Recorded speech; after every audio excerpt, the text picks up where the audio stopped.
buenas tardes, amigos. Este es el programa Diálogos del Montoner. Bueno, avanzamos inexorablemente hacia las elecciones del 12 de abril.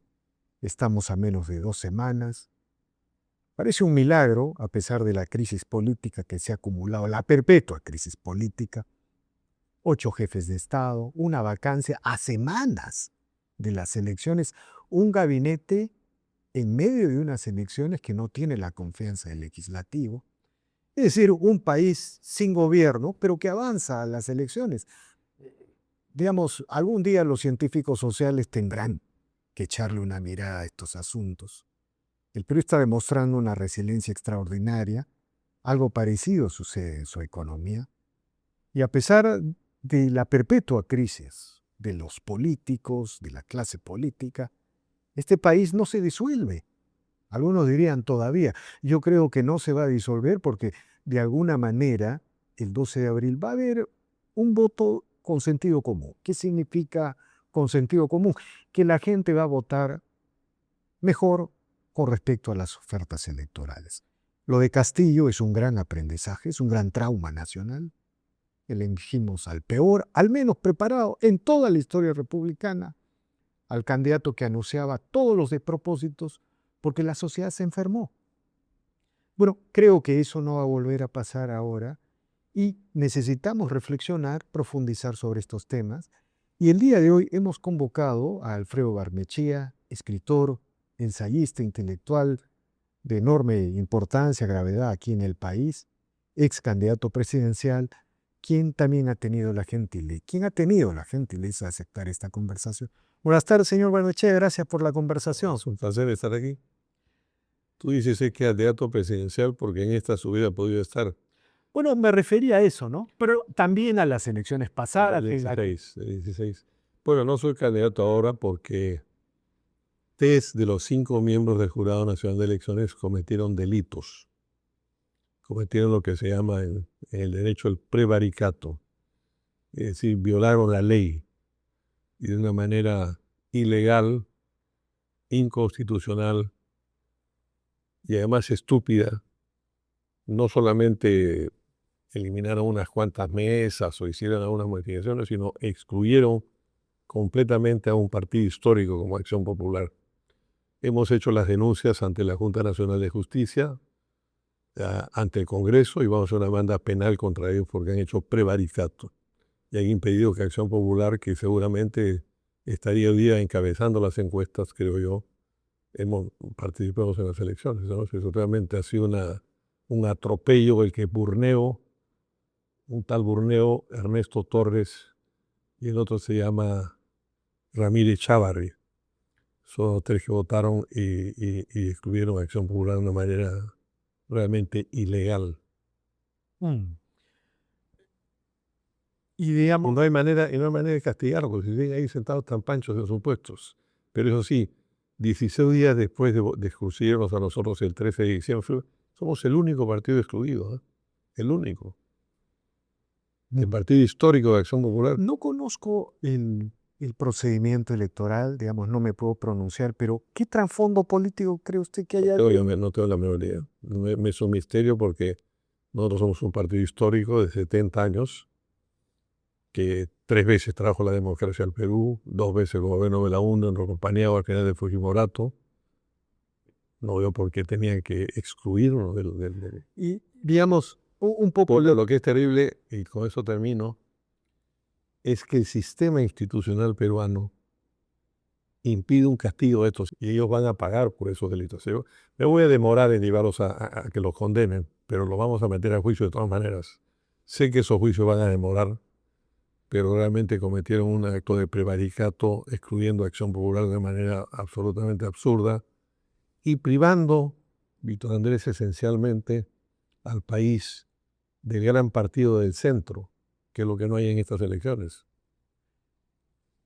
Y ya, digamos, escuchando su versión sobre este asunto, ¿qué opina del escenario electoral que se está organizando en el Perú? Me es muy difícil opinar, Víctor Andrés, porque creo que si hay un libro de récord Guinness en el mundo de fragmentación política y de desorden política, el Perú lo está ganando de lejos, digamos, 37 candidatos inscritos, centenares, miles de candidatos. Yo estoy perdido ahí, no sé ni... El formato del debate electoral es realmente extenuante. Bueno, el debate electoral demostró la pobreza total de todos los candidatos. No hay una sola... el presidente Lula, con quien estuve en Brasil hace 2 meses, me hizo una pregunta porque era cumpleaños del ministro de Hacienda de Brasil que me había invitado y Lula llegó a la cena. Tuve una conversación muy fascinante con Lula y me hizo una pregunta: oye, ¿qué idea nueva ha salido? Dije: presidente, ninguna. No hay una idea nueva. Pero, señor Sí, Barnechea, hay una ilusión nueva. pero, señor Y Barnechea, una elección es siempre el despertar de una emoción de un país en busca de una ilusión.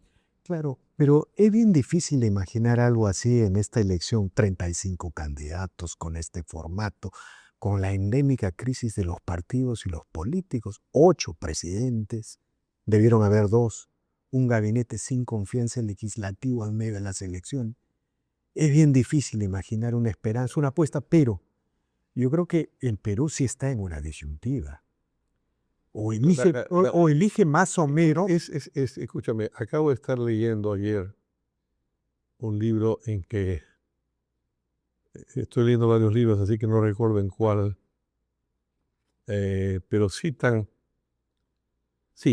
es un libro que acaba de salir de mi amigo Federico Prieto Celi, fui a su presentación, y tiene una cita de Basadre, y Basadre dice que el Perú es, aparte de la famosa frase de la apuesta por el sí, es una promesa incumplida, como si hubiese en el destino del Perú algo escondido que tiene que realizarse, ¿no?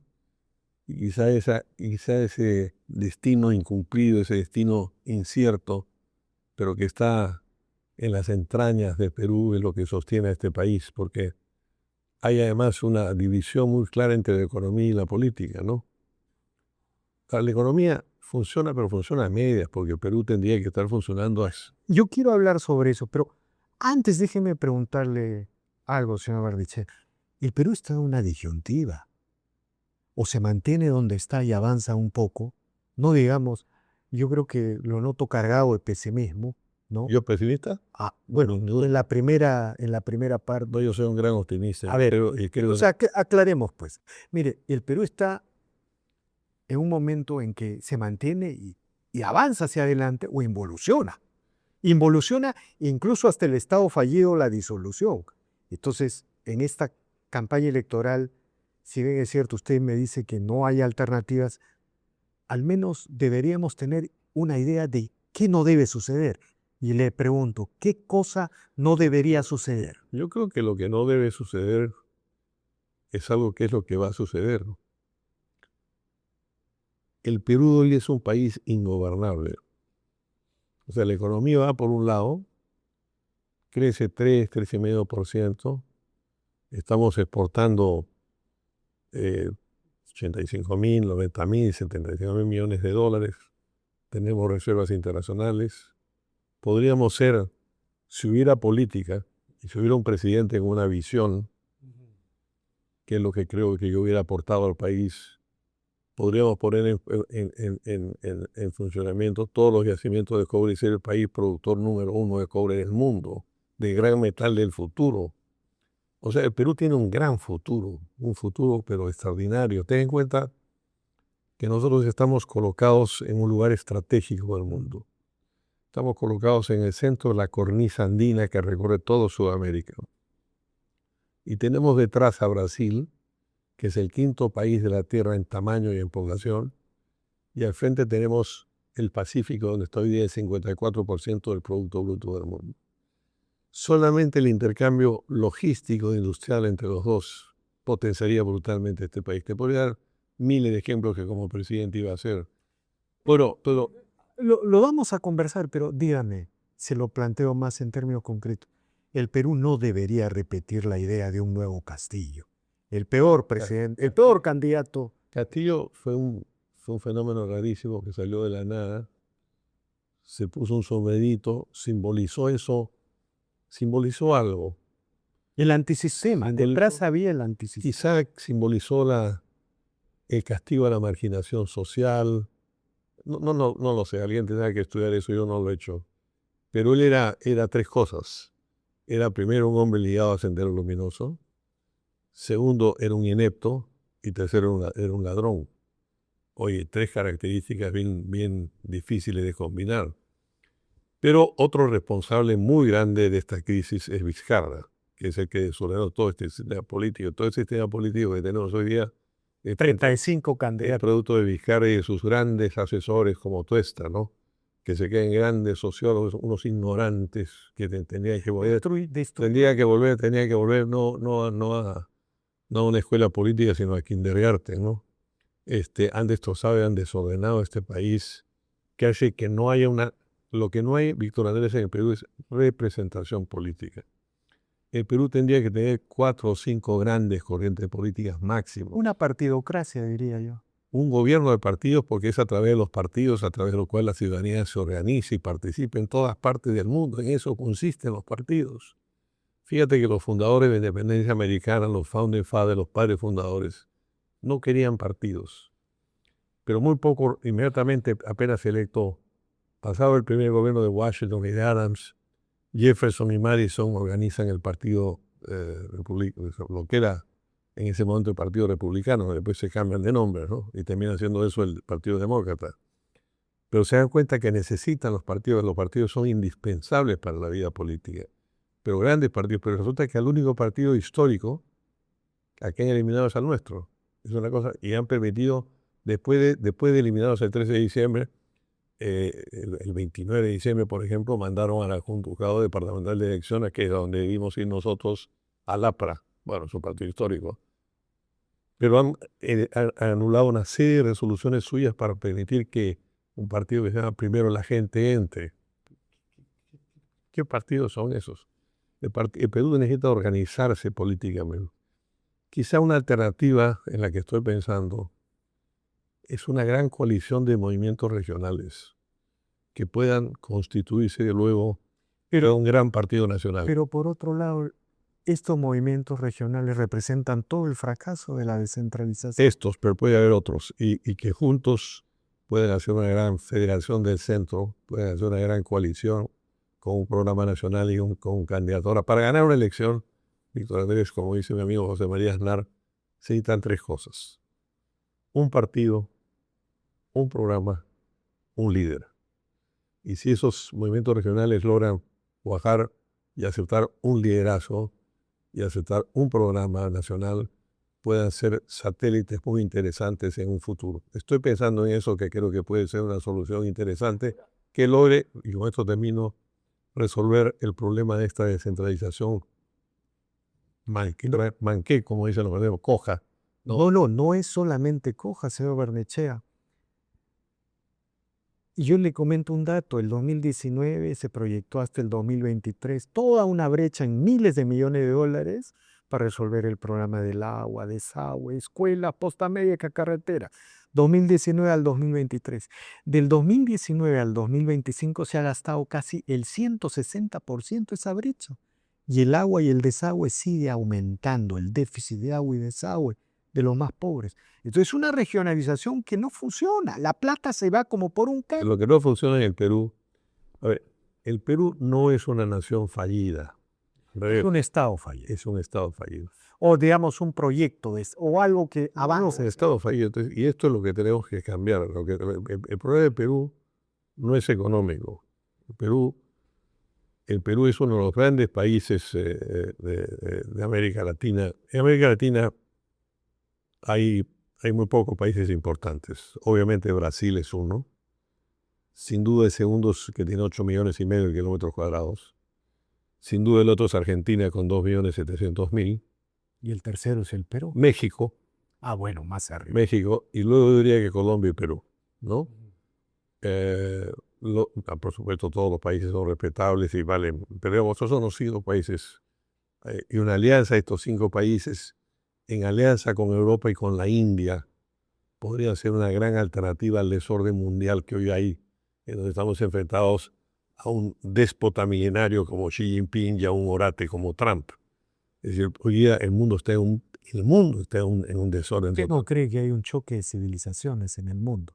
¿No cree que hay un problema de civilizaciones? ¿Puede? Civilizaciones. Mire, No, o sea, porque, a ver, le planteo muy rápidamente, la civilización occidental, entre comillas, porque a algunos no le gusta, es una sociedad donde el César y Dios están separados, hay control del poder político, el poder está difuso, eso no pasa en China, no pasa en el mundo islámico. Y eso es lo que está colisionando. siempre fue así.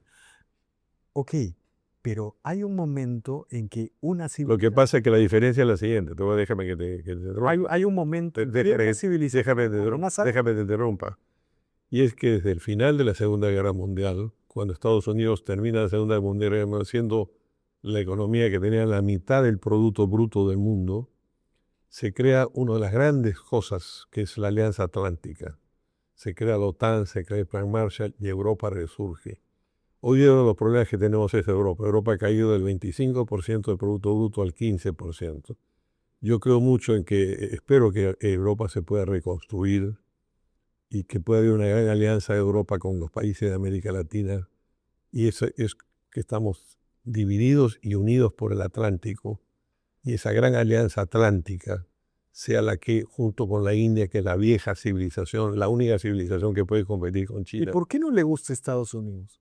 No, a mí me gusta mucho Estados Unidos. Porque cuando yo le hablo... Yo soy un admirador de los padres fundadores. Ok, El que no me gusta es Trump. está bien, pero cuando yo le hablo de un problema de civilización, le estoy hablando de un universo de sociedades, lo que se llama las sociedades occidentales. Y además, todo el pensamiento político norteamericano es un pensamiento que vino del pensamiento inglés. Es decir, del pensamiento inglés y del pensamiento romano.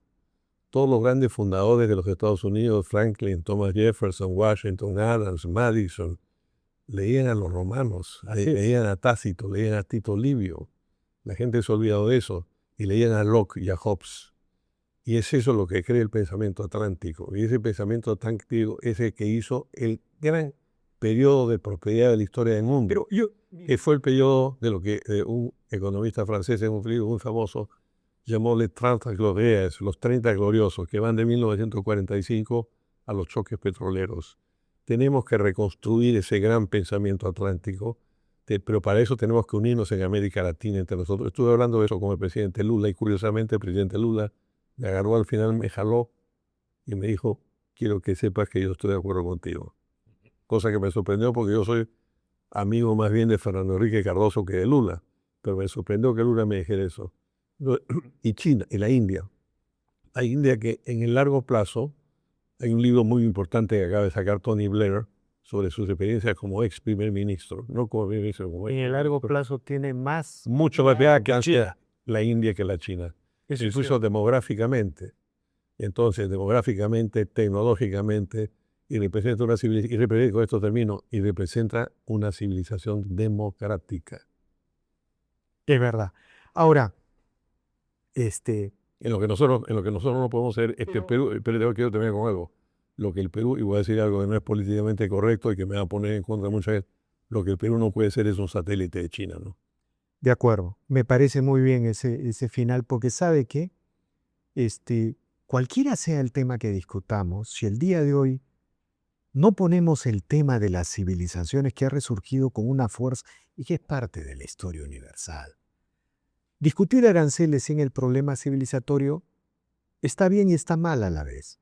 Discutir el tema de la soberanía de los países sin el problema civilizatorio está bien, está mal.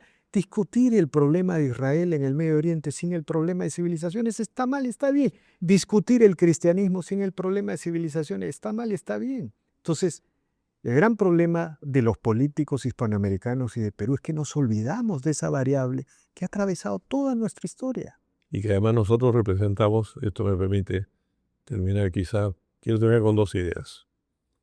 Una que no quiero olvidarme y la voy a introducir antes de contestar tu pregunta. Yo hubiera sido el presidente de la minería.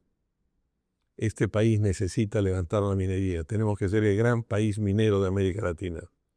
Si nosotros ponemos en valor los yacimientos mineros que están parados por imbecilidad de la izquierda y de los caviares, seríamos el país número 1 de cobre del mundo, el gran metal del futuro. Nosotros somos un país minero. El Perú es un país así. Si la geografía se fue para arriba, En los si Andes. en general, si yo pudiese achatar este papel, el Perú sería más grande que Brasil. Sí, pues. Yo creí que un día dije esto en la televisión y creí que había dicho una cosa muy original, hasta que descubrí que el mariscal Sucre había dicho al comienzo de la República lo mismo: la geografía del Perú es un papel arrugado. Tenemos que ser un país minero, hay que defender la minería y hay que hacer la gran alianza entre la gran minería y los mineros artesanales y transformar este país en el hub minero de América del Sur. Esa es una cosa fundamental. Y luego la otra cosa es que hay que creer en la civilización de Occidente a la que nosotros pertenecemos, que es la civilización de la democracia, la civilización de los derechos humanos, la civilización de la separación de poderes, la separación entre la iglesia y el laico, el permitir que si yo soy presidente y tú budista, yo tendré que respetar que tú seas El budista. único lugar donde hay secularidad, donde hay laicidad, si esa palabra existe. Right. Lo laico solo existe en Occidente. Y la gran tragedia, la gran tristeza que me produce a mí es que hay gente que quiere destruir esa base de Occidente y muy pocos lo defienden. Bueno, entonces tienes al frente a alguien que lo defiende, alguien que cree en la civilización, además alguien que cree en la civilización. La gran civilización, la única gran civilización que defendió a los conquistados fue la civilización ibérica. Las civilizaciones como Inglaterra o Francia creaban ciudades-puertos. Nosotros creamos ciudades en el interior del país. Tú sabes que entre 1519, en la conquista de Cortés, y 1620, España creó 38 universidades. El otro día fui a un acto, al secretario general del Sindicato de Trabajadores del Hospital San Bartolomé me invitó a su inauguración. Yo me puse a estudiar un hospital creado en 1651, 375 años, 100 años menos que en la Universidad de San Marcos. San Marcos, cuando se fundó, es 85 años más vieja que Harvard.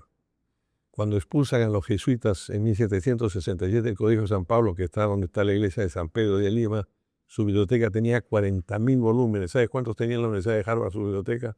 4.000. Fuimos una gran civilización, tenemos que volver a esa gran civilización. Y el gran problema es que con la independencia y la república nos quitaron todo ese orgullo, toda esa memoria. Territorio. Claro, pero es que esa es la consecuencia. Cuando se va a Abascal, déjame que termine, cuando se va a Abascal, que fue un gran gobernante, el virrey Abascal, José Fernando Abascal y Sousa, sobre quien yo acabo de escribir un ensayo para un libro que voy a publicar muy pronto sobre peruanos eminentes. Perú era el Brasil del Pacífico. Claro. Teníamos todo el norte de Chile, Guayaquil, el Alto Perú, el Alto Perú, un país de 3.700.000 kilómetros cuadrados, ¿no? Éramos el país dominante, el país, lo que llamó Rivadavia, el país primogénito de la América del Sur. Nosotros tenemos que volver a hacer, y ahora lo que nosotros tenemos que hacer ahora también es una alianza estratégica con Brasil. Yo como presidente hubiera querido hacer una gran confederación económica con Brasil. Creo que eso es muy importante. Pero déjenme volver al tema de la independencia, ¿no? Algo nos pasó con la independencia. Bueno, lo que nos pasó con la independencia es que fue una imposición extranjera. No fue producto Y el nacional. siglo XIX fue el siglo del Estado fallido, de la sociedad inviable. Nuestra primera elección democrática fue 50 años después de proclamar la República. 1872. Con Pardo, ¿no? Pudo serlo en 1851 si mi coterráneo. Yo quería ser el primer presidente iqueño en la historia del Perú, pero pudo haber un presidente iqueño antes, que fue Domingo Elías, que fíjate qué interesante. Fue candidato en 1851, Echenique le robó la elección en un fraude, fundó Domingo Elías el Club Progresista, y antes de fundar el Club Progresista, ¿sabes lo que fundó Domingo Elías? El Colegio Guadalupe. Ah, mira. El Colegio Guadalupe se trajo a Sebastián Lorente, hizo cosas extraordinarias. Una vez me preguntaron, ¿usted qué es lo primero que quería como presidente? Reconstruir el Colegio Guadalupe y convertirlo en un colegio mayor, en un gran colegio como fue siempre el Colegio Guadalupe, donde fueron basadas, donde estudió Fujimori. El Perú es un país con grandes recursos, el Perú es un país con gran futuro. Pero lo que no tiene es políticos. Los políticos que tú ves hoy día son todos, sin excepción, gente que no sabe nada ni de historia ni de geografía del Perú. Yo no veo en ninguno de los candidatos a alguien que sepa de historia y geografía del Perú, ni uno. Y no he visto en ningún candidato alguien que venga a proponerme una idea que me enamore a mí. Que me enamore a mí. Y la presidencia siempre es un acto de amor. La gente se enamora de alguien. Se enamoraron de Belaúnde, porque Belaúnde les vendió el sueño de un país. Pero Hay cuando... que vender el sueño de un país. Pero, disculpe que vuelva sobre el tema, no me respondió usted. ¿Qué es lo que no debemos hacer? Yo le estoy diciendo, no debemos elegir. Porque si tú me estás preguntando, porque usted y me pides, oiga, pronuncie por nuevo candidato, No. Lo que le estoy diciendo es qué es lo que no debemos repetir. Y obviamente es un castillo. Otra vez, ¿sabe qué? Déjeme desarrollar un poquito por favor. esta colisión entre sistema y antisistema que hubo en las elecciones del 2006, del 2011, del 2021. Una propuesta que llega a la segunda vuelta que defiende, que acepta la Constitución y otra propuesta que la cuestiona. Si eso sucede en una democracia, en una república, si uno de los actores de la segunda vuelta cuestiona el documento fundacional, bueno, 10 presidentes o 8 presidentes en vez de 2, es posible. Porque el principio de autoridad vuela en pedazos. Entonces, quizá eso no deberíamos repetir un poco, porque tenemos que... Ahora, si tú ves el panorama electoral, lo que ves es una enorme fragmentación, una enorme división. Van a pasar muchas cosas raras. Por ejemplo, los que entren, dada la diferencia del voto emitido y el voto válido, van a tener una sobrerepresentación parlamentaria que no corresponde a lo que realmente representan socialmente. Van a ponerse de acuerdo. El año 2016, Kuczynski y la Fujimori se pusieron, en realidad el 16 el Perú votó por una cohabitación. Si yo hubiera tenido un asesor estratégico que yo no tenía, yo tenía a mi mujer, mis 2 hijos, mi hermano y 3 huérfanos. Si hubiera tenido un asesor estratégico, mataba en 24 horas la estupidez de chicharrón a la que yo no me presté atención y el presidente de la República hubiera sido yo. Pero realmente el 16 el Perú votó lo que los franceses llaman una cohabitación. Y eso hubiera salvado al Perú. Y estos 2 irresponsables, Kuczynski y Fujimori, no fueron capaces de... Pero parece que vamos a votar por algo parecido. Bueno, ojalá, pero se podrán de acuerdo esos 2 personajes. Yo creo que para eso sirve la democracia, para aprender. Esa confrontación fratricida parió una década perdida. Totalmente. Y si hay esta nueva oportunidad es porque Dios es peruano. Ojalá, yo creo que para eso sirve la democracia, para aprender.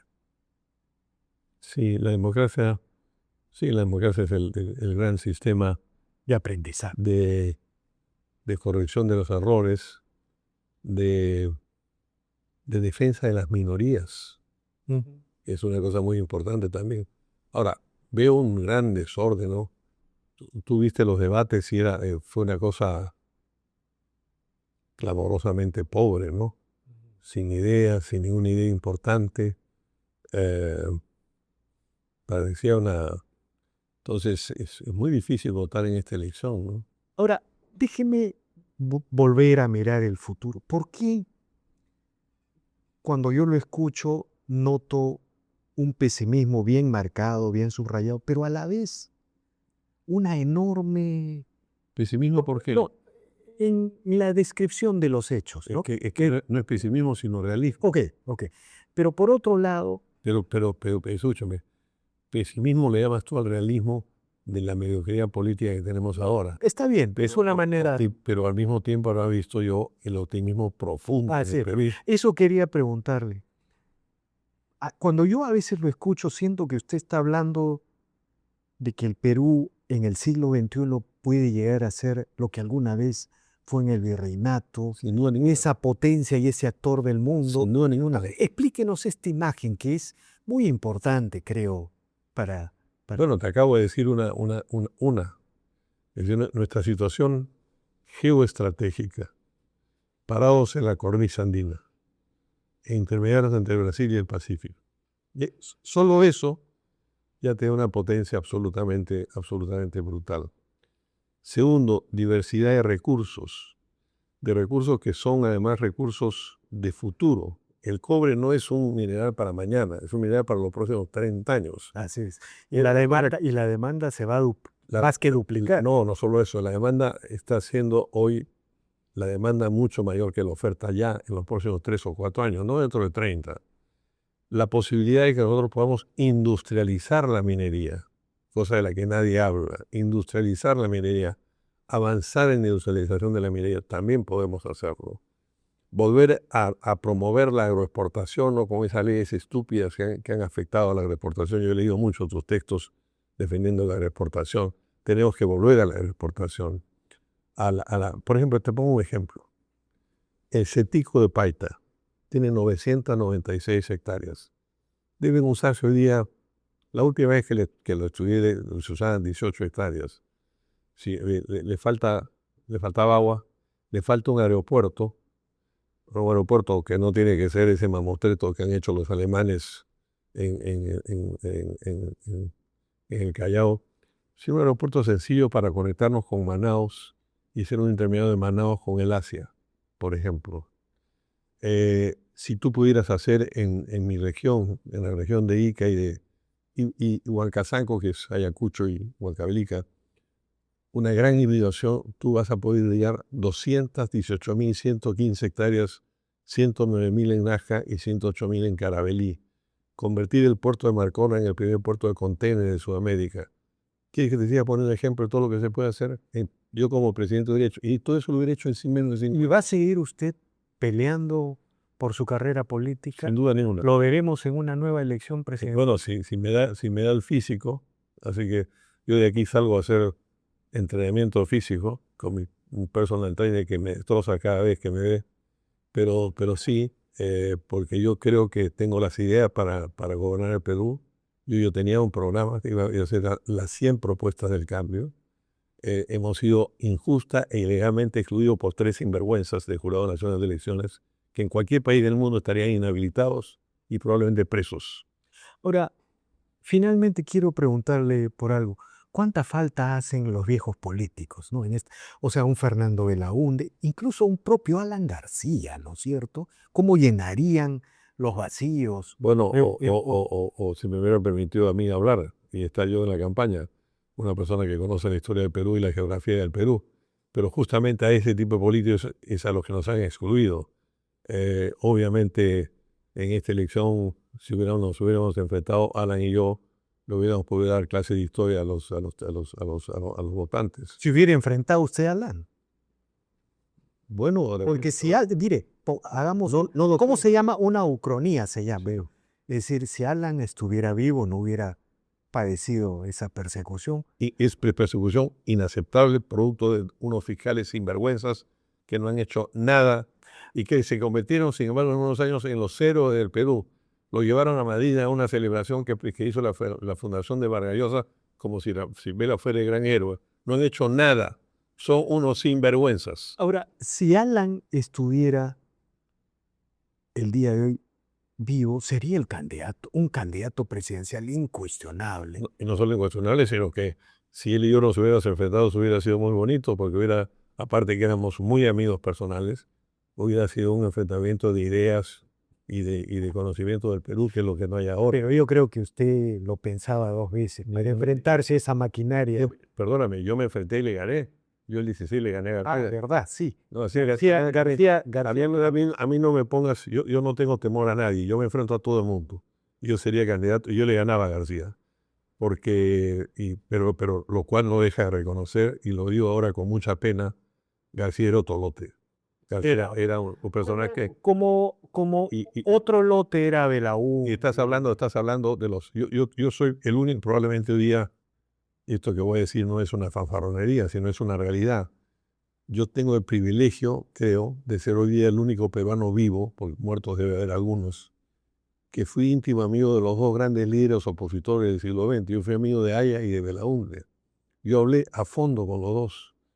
Yo fui a la universidad, yo he ido a la Universidad de Harvard, que es una gran universidad en el mundo, pero yo de donde aprendí del Perú fue hablando con Haya y hablando con Belaúnde. Pero eran otra gente, pues, eran otros niveles. El Perú ha tenido, tú ibas a la Asamblea Constituyente, yo era periodista. Ibas a aprender. Y escuchabas a Luis Alberto Sánchez, estaba Nacho Bedoya. O Ernesto Alaizagru. Ernesto Gáez. Bueno, eran clases. Era gente de otro nivel. ¿Qué ha pasado en el Perú? No lo sé. pero hay una degradación moral e intelectual de la política con la que hay que terminar. Ahora, aquí viene una pregunta. ¿Esto que sale de estas elecciones del 2026 va a durar 5 años?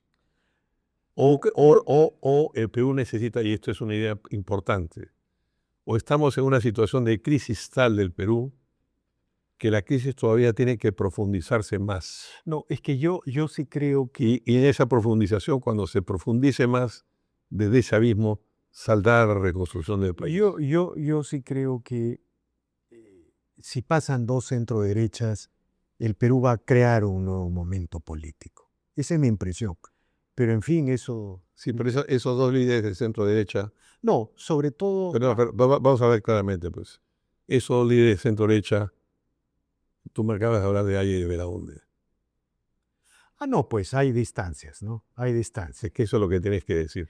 Claro, hay distancias, pero por otro lado, la política es hacerlo viable con lo que se tiene. ¿No es cierto? Que en este caso es bien poquito. Es insuficiente, yo diría. Es insuficiente por el nivel de crisis y el nivel de tareas. Y por el nivel de preparación de los que están enfrente, que no conocen el Perú, que no conocen su historia. Pero, digamos, hay que darles el beneficio de la duda. Es lo único que tenemos. Es lo único. No, lo que tenemos que hacer es reconstruir una gran corriente política democrática de centro. Eso es lo que voy a hacer yo. Está usted dejando en claro la voluntad del político. O sea que tenemos a Alfredo Barnechea hacia el 2031. Bueno, si el físico me ayuda, no sé si el 2031 o antes, porque no estoy tan seguro que el 26 vaya a salir un gobierno gobernable. Espero que sí. Espero que sí, porque eso es lo que sería ideal para el Perú y eso es lo que yo deseo. Pero obviamente en los 37 candidatos no hay ningún... Yo conozco la historia de Perú de comienzo a fin, te puedo recitar los presidentes uno por uno. Yo no veo a ningún Andrés de Santa Cruz acá, no veo un Castilla, no veo un Nicolás de Piérola, no veo un Augusto Leguía, no veo a un Aya de la Torre, no veo a un Fernando Belaúnde. Estos son los que nos van a gobernar el Perú, gente que ninguno de ellos... Son mucho mejor, 1000 veces mejor que Castillo. Pero Castillo fue una anomalía. Pero es que desde ahí venimos con esto. Y a Castillo lo apoyaron los caviares, los progresistas y y los medios de comunicación que en el 2006 también jugaron contra mí un papel nefasto, pagado por quién, no sé por quién. Pero hay otra cosa que es muy importante, Víctor Andrés, que no quiero que te olvides. Felizmente hoy día existen las redes, pero los medios de comunicación han cumplido. Todo está degradado en el Perú. ¿Sabes quién está degradado en el Perú? La gran Iglesia Católica, en la que yo creo, también está degradada. O sea, compara tú el arzobispo de Lima, cuya primera declaración fue una declaración contra la minería. ¿Ya te has olvidado tú de eso? Compáralo tú con un hombre viril, un hombre que cuando le ofrecieron un obispado que pudo escoger el que quisiera, porque era íntimo amigo no solo del Papa Juan Pablo II, sino del secretario polaco del Papa, y le podía escoger el obispado que quiso, y escogió a Ayacucho, Juan Luis Cipriani, un hombre entero, viril. Un hombre que la izquierda católica, entre comillas, y ahora lo acusa. Ha querido demonizar. Lo han de demonizar con una estupidez. Entonces yo salí a defenderlo. Comparar eso con el arzobispo que salió contra la minería. Pero quedémonos, se nos ha agotado el tiempo, señor. Tú te has olvidado esa declaración del arzobispo Castillo contra la minería, ¿no? No, me acuerdo. Señor Castillo, ¿usted qué sabe de minería? Señor Castillo es un activista de izquierda dentro de Lima. Era en la universidad del Partido Comunista Revolucionario. De acuerdo. Pero, señor Barnechea, yo le agradezco infinitamente. Y creo en la Iglesia Católica. Yo soy católico. Al mismo tiempo, creo también en la fuerza de los evangélicos y en la necesidad de una alianza de las iglesias para restablecer un orden moral en el Perú. Porque no es solamente un orden político que tenemos que realizar, tenemos que realizar un orden moral para terminar con la corrupción brutal que hay en el Perú. Hay que terminar con la inseguridad y hay que terminar con la corrupción. De acuerdo. Y hay que volver a lo que es los grandes valores a los que nosotros somos, decía Alain Rouquier, el gran pensador francés, somos el extremo occidente. El occidente moreno. el occidente mestizo, el occidente indoamericano, como diría Ida Torres. De acuerdo, señor Barnechea. Muchas gracias por esta interesante No conversación. sé si le ha servido a alguien esta conversación, pero en No, todo caso, le aseguro he estado muy contento de estar contigo. Le aseguro que va a ser muy interesante para mucha gente que está buscando explicaciones alternativas al promedio general. Le agradezco mucho. No, gracias a ti. Ya. Bien amigos, esta ha sido una nueva edición de Diálogos del Montonero. No se olvide de suscribirse al canal, deje su comentario. Así este proyecto avanza y se consolida. Muchas gracias.